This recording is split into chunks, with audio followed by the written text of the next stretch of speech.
Енді кешімізді жалғастырамыз. Итак, друзья, встречайте на сцене группа «Улар». «Улар» тобы. Бурные аплодисменты, друзья!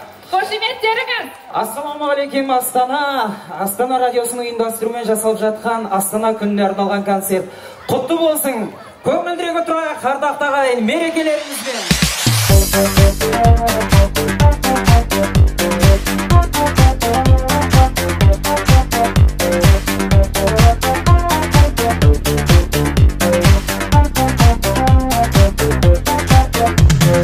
Жалындаған сезімнің бар жылуын сезіндім, нұрын көріп мен көзіңнің.